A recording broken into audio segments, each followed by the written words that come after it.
Hi, ladies. Just want to wish you all a happy full moon in Aquarius. And I wanted to do a video to share with you all about what it means to menstruate on a full moon. Okay, so bleeding at any time of the month throughout any of the moon cycles is completely normal, and there is absolutely no right or wrong time to bleed. It's not, some people will think, oh, it's more favorable to bleed a full moon or a new moon, but unfortunately it is, there's no, like I said before, right or wrong. It is whatever Mother Earth and nature is calling you. So it's like an inner call. So if you happen to be bleeding at a full moons are all about, as the moon gets larger in the sky towards the full moon, on the full moon, everything is expanding. Okay, it swells up just like our emotions and our feelings, and those of us that are more sensitive, we feel it more. We feel that emotional pull. We feel, you can feel frustrated, you could feel tired, but the main thing is allowing those feelings to feel them and to let them flow. Like literally let them flow. But the best part is acknowledging them, and it's also a major time to work on like releasing all that doesn't belong, that no longer serves you, and also working on forgiveness. That's a major part, working on forgiveness, and that helps you going forward. With things you might need to heal or work on, but it's a great time to do them because obviously it's about releasing and letting that then flow.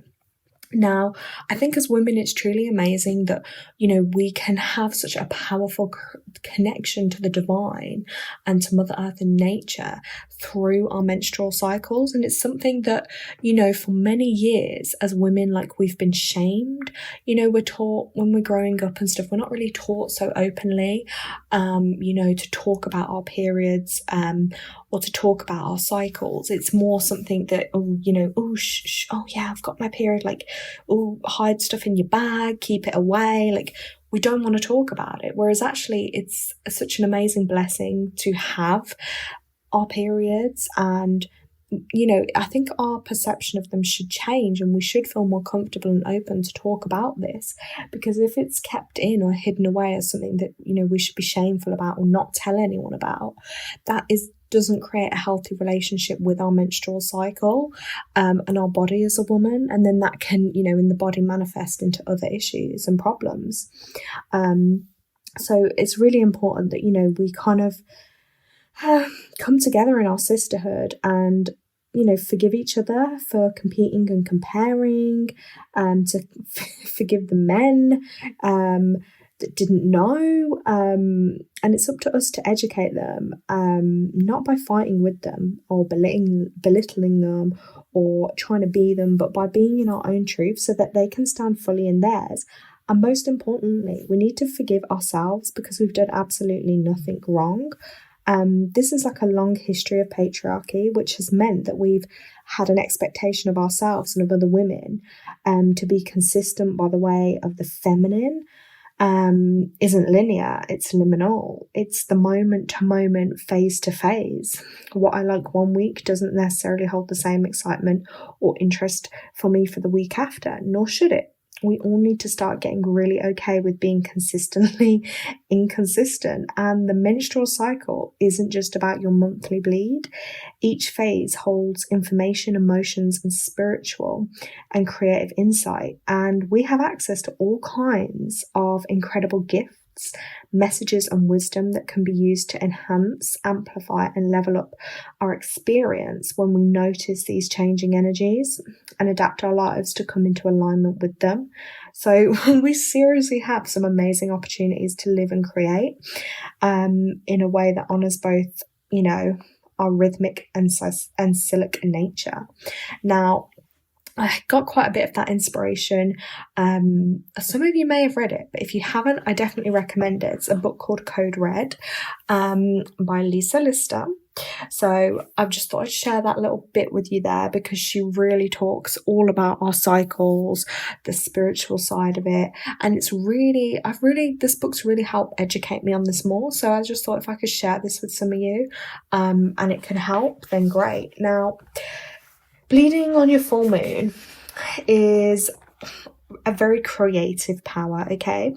So if you do get called when you bleed on a full moon to like share your work, when we say work now, that could be anything from like your gifts, your talents, your literal your job 9 to 5, whatever your work may be, or your blessing, your healing, your talents with the world, your medicine, an experience with the collective. So, you know, that could be opening up to others and talking about experiences you've been through that could then be helpful and beneficial to them.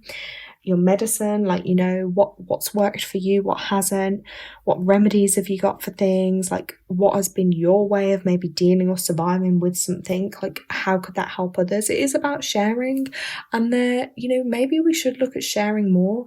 We've got nothing to lose by doing that, and all it can do is it will help us and help others.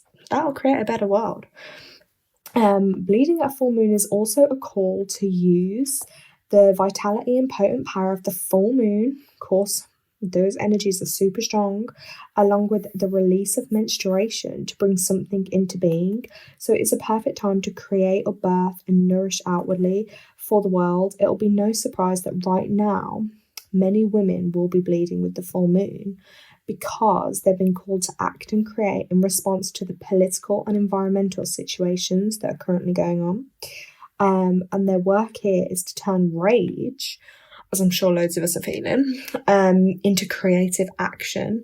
So yeah, we might not literally be able to like go and change all the political environmental issues, but that energy and that power that's within us, and quite literally that rage, we can create something really creative with that energy. So I would say is like tap into yourself a little bit more, try to meditate or relax and see where you're drawn to and see where you're drawn to go. So if I use myself as a little bit of an example over this full moon, like just on the build up to the full moon, I was just feeling a lot more compelled to do more with my spiritual gift and my spiritual side of things. I was feeling more compelled to like help people with readings, to talk about healing more, even like this, coming on here and doing a video just to share some like knowledge and insight with you all. It's little things like that. So that's where I felt I was being called, and because I've channeled my energy through with that, I felt more empowered in myself. I haven't felt so frustrated. I haven't felt so down or stressed, or you know when you just feel that energy bubbling inside of you, literally, and then if you don't channel it in the right way, you really don't feel good in yourself. So that's my personal example of how I've channeled mine. Now, feel free in the comments if any of you want to share how you've potentially channeled your energy, or where you've kind of feel like you've been drawn to use your creative gifts or insight, then please let us know. So this is just a quick overview, but I will be doing the other topics. So for example, when you bleed on like the new moon, the waning moon and the waxing moon, I'll also do some more videos to kind of give you a little bit of insight into that as well. So I hope that's helped, and enjoy your full moon, ladies, and don't forget to do your releasing and forgiveness work too. Take care.